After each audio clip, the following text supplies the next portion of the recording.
Welcome to Monday Morning Coffee with Inside the Firm. Each week, our hosts will be interviewing local, regional, and national business leaders to give you an inside peek into how they lead their business to success in the ever-competitive business climate. Welcome to Monday Morning Coffee with Inside the Firm. Today, I have a special guest, Ken Burke.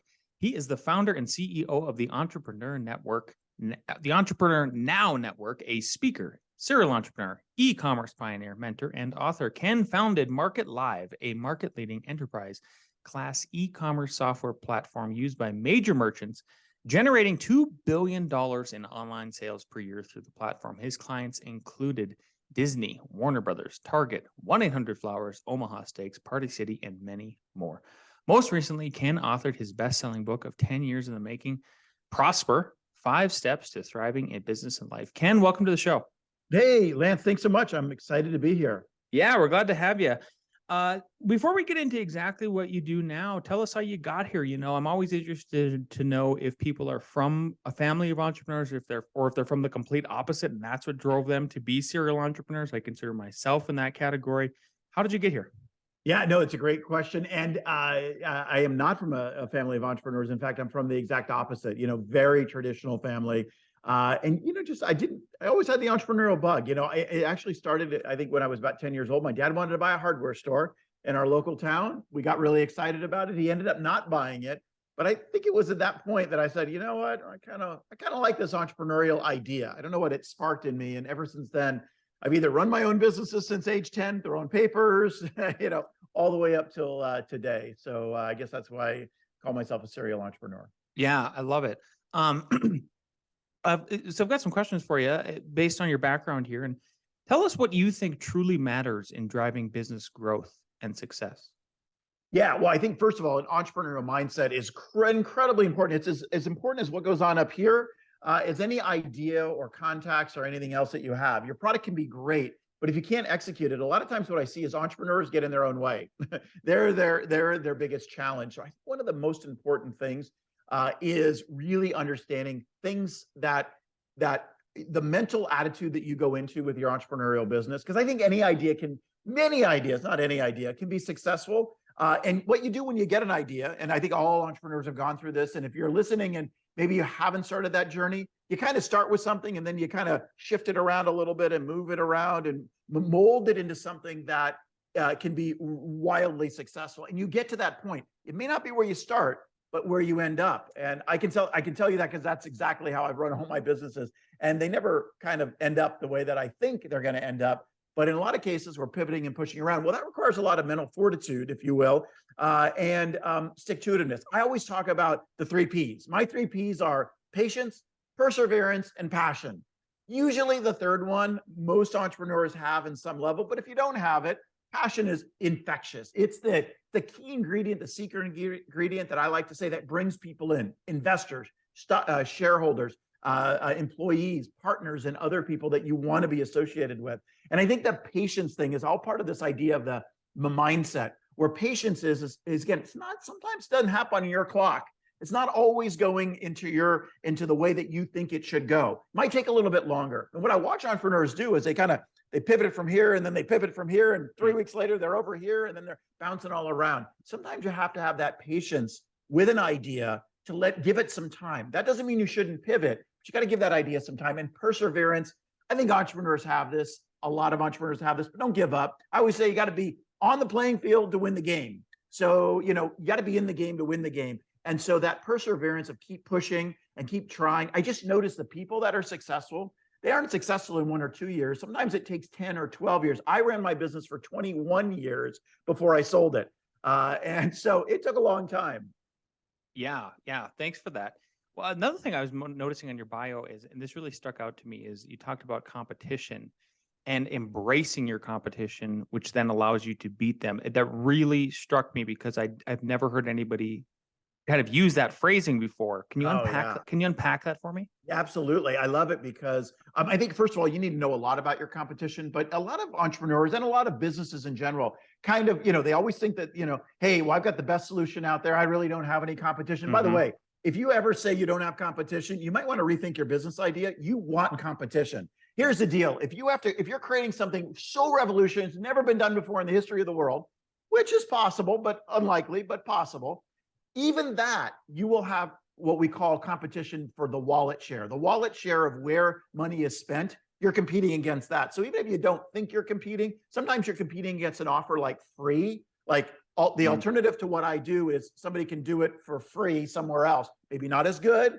maybe not the same thing. So you got to look at competition from a lot of different perspectives and angles. So the second thing is why you want competition is that you want you want your consumer to be able to compare and contrast against something else that's out there. Because if you're doing something so revolutionary, nobody's ever heard of it in the world, you're going to spend a lot of money on education, just so you know. So you're going to need a lot of investment dollars to educate your potential consumer to become your consumer. But if they can compare it and say, "Ooh, that's a better mousetrap. That's a more interesting piece of software than I've been using before. It's got a lot more features. I think I'm going to go ahead and use that. Maybe I'll move over," or whatever it might be, or something that's better tasting, like a drink product perhaps, or has more protein in it, or keto friendly, or whatever it might be, right?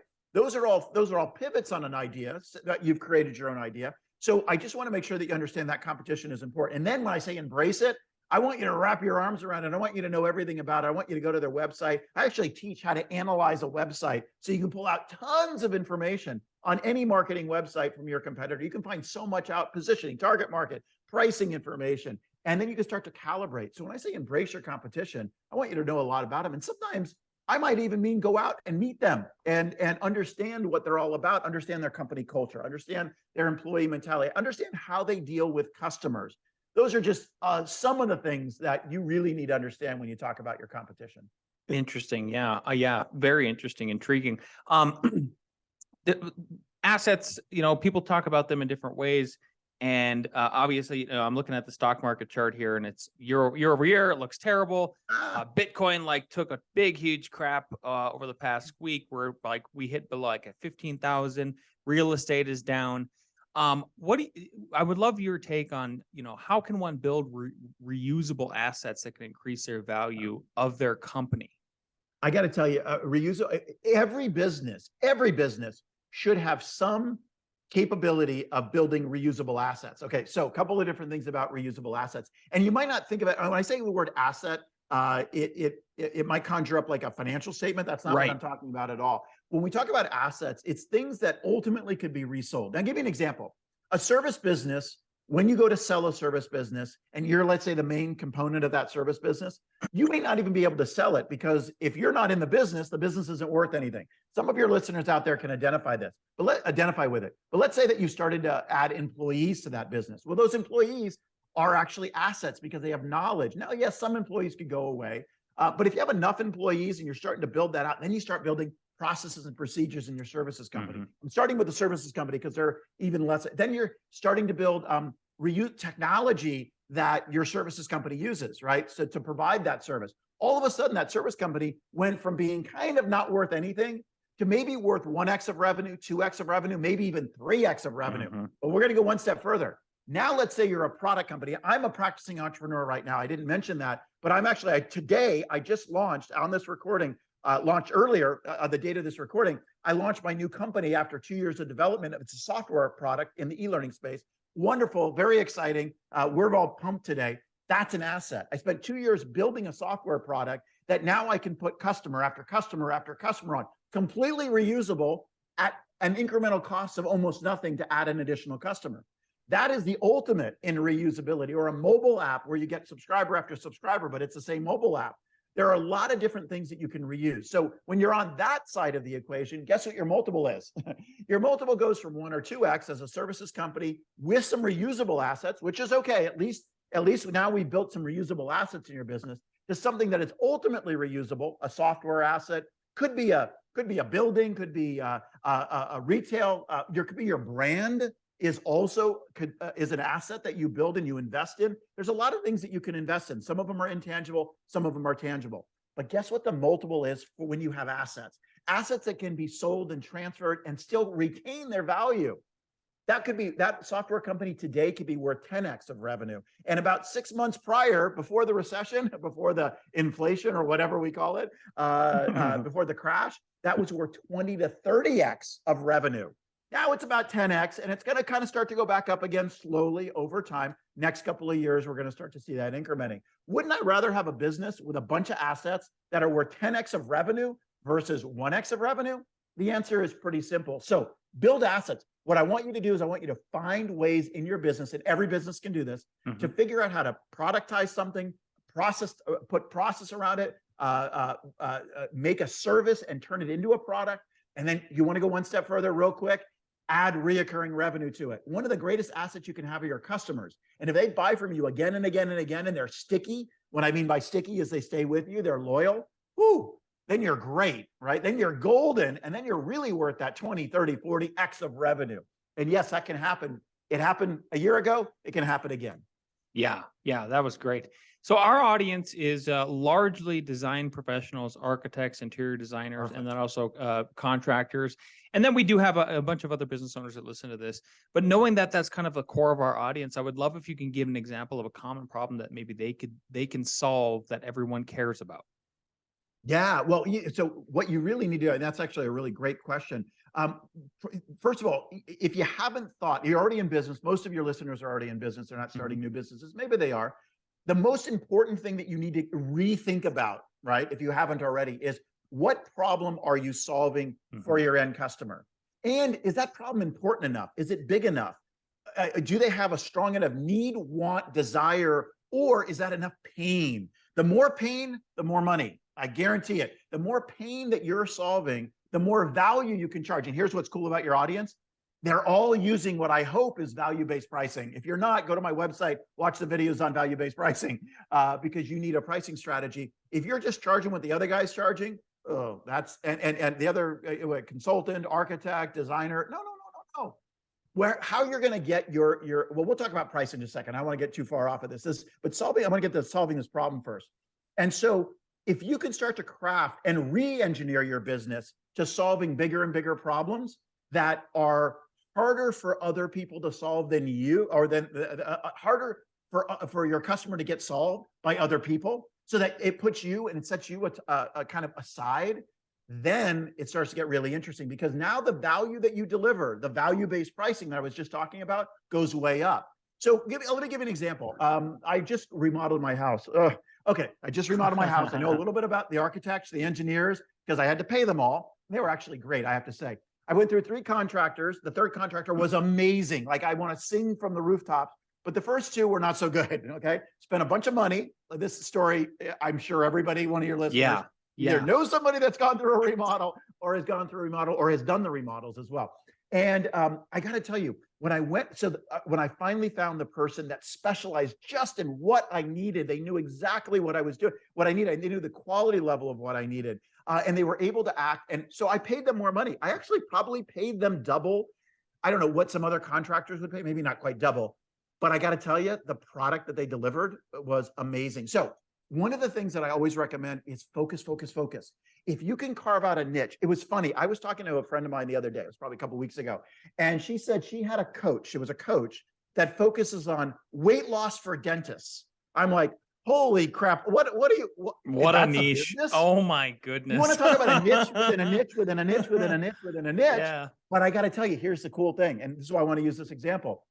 That person understands the dentist lifestyle. They understand the money that's associated, so they can charge more. They only work with dentists. She only works with dentists, and she works just with weight loss and dentists. So she can really get in there and work with their mind, work with their diet, work with their schedules, work with their families. She understands that whole the ecosystem.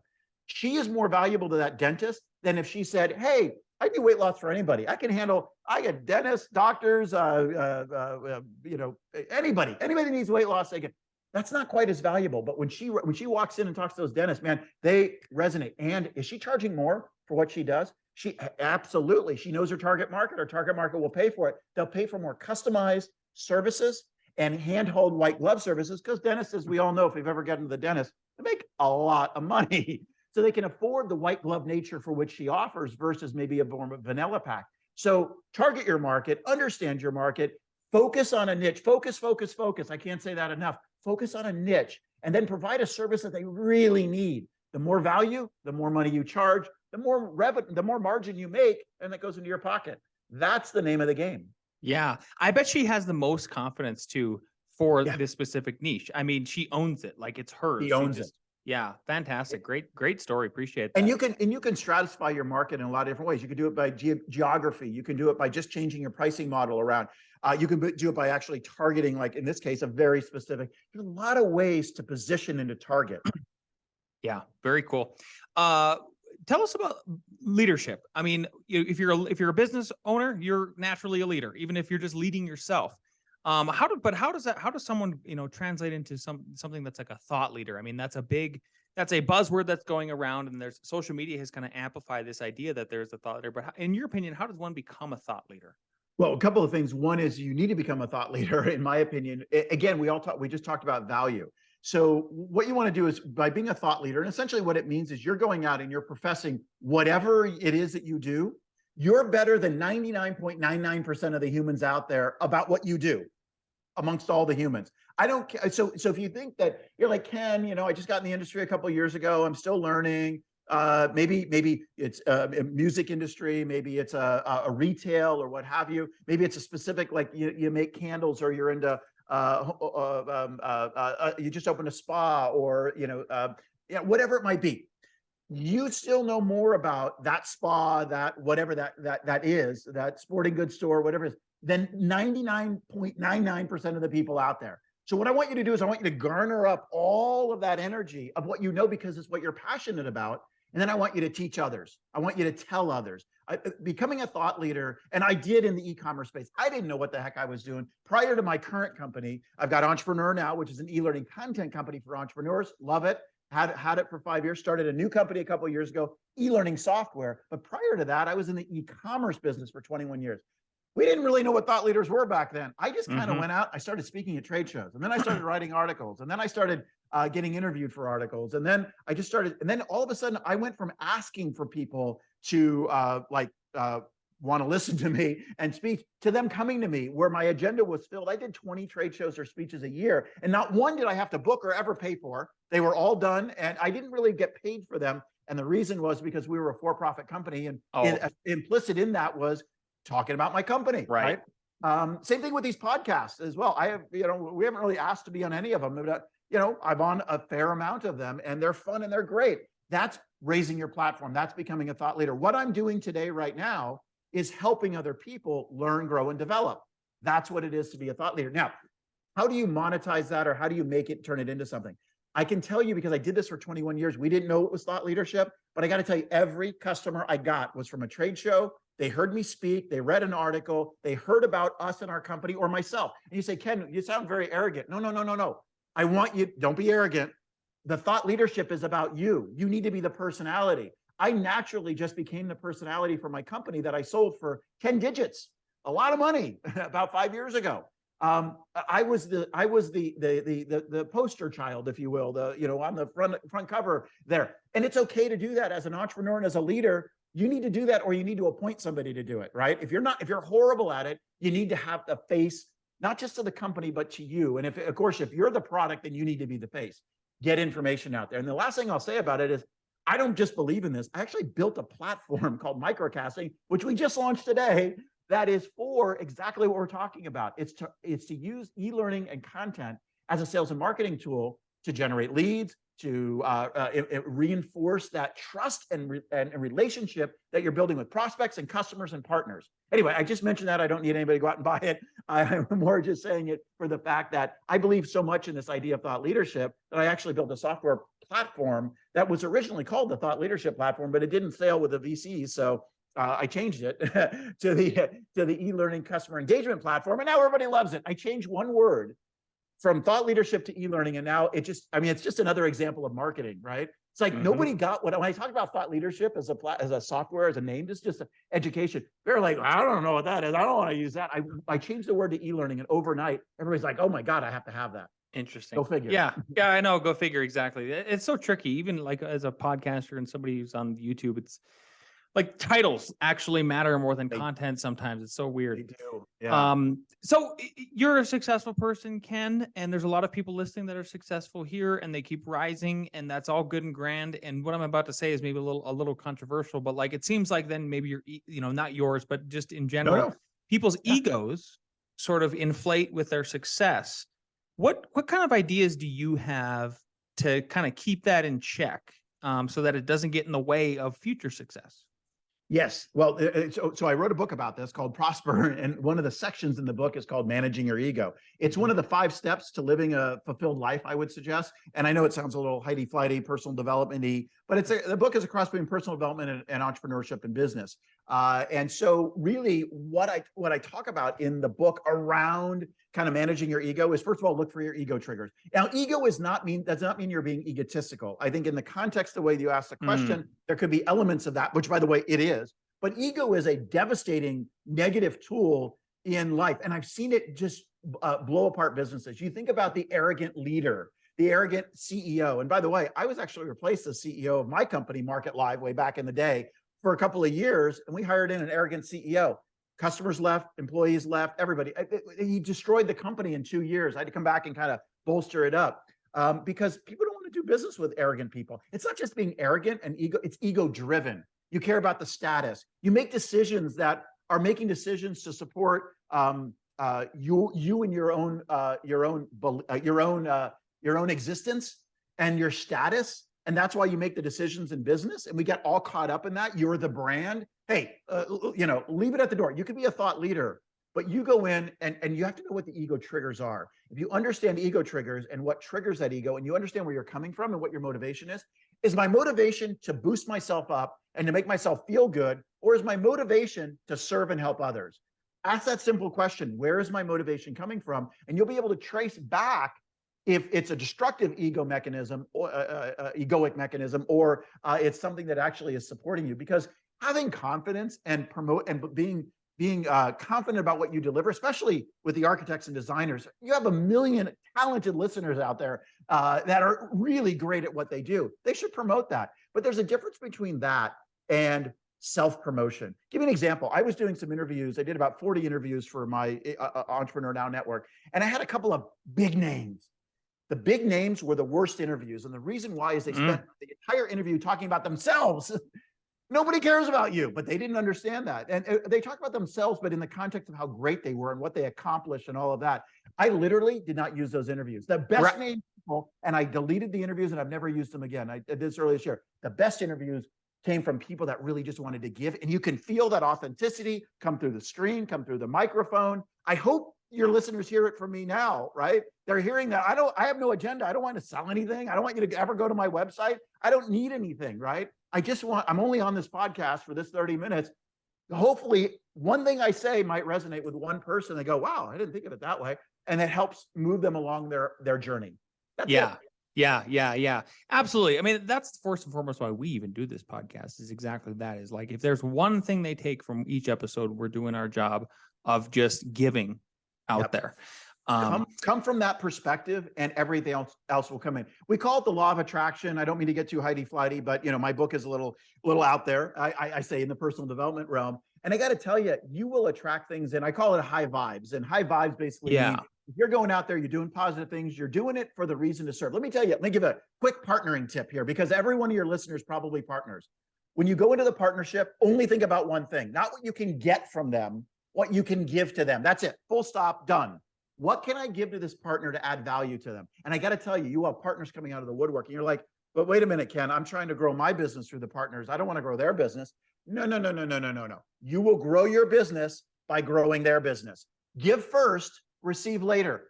Not 100% of the partners will come through. They'll take. Okay, that's fine. Good. We gave something good. They benefited. Great. But I got to tell you, maybe 50, 60, 70% of those partners will say, what can I do for you after you do something for them? How can I help your business once we're in business together? I got to tell you, give first to the partner. And this is how you build those partners. This is how you get the partnerships to begin with. And then you actually execute on something that adds value. I got to tell you, they will come back again and again and be your best friend. And ultimately, that favor will be returned. Yeah. Beautiful. Yeah, you just breed more positivity the more you put out there, and you breed more negativity the more negativity you put out there. And negativity is so sticky. So just avoid that. Positivity is also sticky as well. Raise your vibration. And I say vibration, raise the energy. We're all energy at the end of the day. I don't mean to get weird. I know this. It's okay to get weird, Ken. It's okay to get a little weird. All right, with Lance, we're doing it.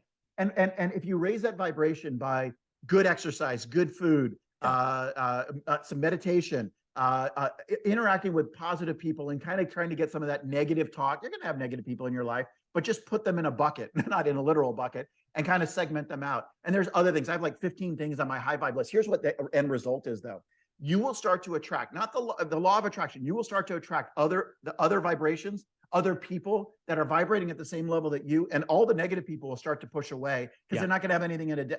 If you're an enabler and you attract negative people, not even if you're negative, but you want that energy, you will attract that energy. So what you want to do is push out the positive and only attract the positive. Here's what happens though. All these other opportunities start to come up from that because you're attracting really good people and really good things in your life. I've just seen it. The law of attraction, there's the law of attraction is you have a thought and it all of a sudden comes. That doesn't work, by the way. Let's be real clear about that. Mm-hmm. Oh, I just thought it. There's part of the law of attraction is you think about it and then you're putting out kind of that into the universe or whatever. What you're doing really is getting clarity on what you want. The second thing in the law of attraction is take action. You got to take action in order to bring it in. And so those are two pieces that I like to put together. And then the third magic ingredient is if you can stay positive with that and vibrate at a high level, that then helps the law of it's the gasoline on top of the law of attraction. Anyway, that's my little law of attraction spiel. Yeah, fantastic. I've got two. We're running up on the half hour here. Oh, yeah. So I've got two questions left for you, and I asked them to everybody. First one is knowing what you know now, and if you could go back in time to when you first started your business, what is one piece of advice you give your former self? Well, I would say detachment. The thing that I learned about in business is don't be detached, be detached from the outcome. And what I mean by that is I had to learn the hard way. When I started Market Live, I was very attached. Every customer that we got, I was euphoric. Every customer we lost, I was devastated. Every good thing that happened or every bad thing that happened, my emotional state would waver every day along with that. And it was a roller coaster ride. So all I can say is that once I started to learn how to detach, and I got hit a hard lesson, I was removed as CEO, not because I was bad, not because I did anything wrong. The board, my board was backed by very powerful VCs, and they said, you know what, you're doing a great job, but we're gonna get somebody else in this can do even better job, right? Anyway, bottom line is I was forced to detach, and then I started to learn the value of separating outcome and my ego from what I was really doing. And now my new businesses, I'm here to serve. That's it. People use my software. I don't care if they pay for it or not. Yes, I have to run a business and I have to do that. So I have to make money. So I would say detachment is the biggest lesson. Great. Ken, I'm so glad we were able to interview you today. I know we had a little slight hiccup. It's all good. Your energy was just phenomenal. Your advice is great too. And I hope people took multiple things from this show. If they want to learn more about what you do, maybe take some of your courses and get going on that track, where can people find and follow you? Sure. Yeah. Feel free. We got a lot of free content on these sites as well. Entrepreneurnow.com. Great site for all entrepreneurs for starting a business, running a business, all that. KenBurke.com if you want to get the business, KenBurke. And if you heard about that microcasting product, microcasting.com, in case you're interested in being a thought leader and you need a software platform to drive all of that. Thank you so much, Ken. We really appreciate your time and being on the show today. Oh, thanks, Lance. I enjoyed it.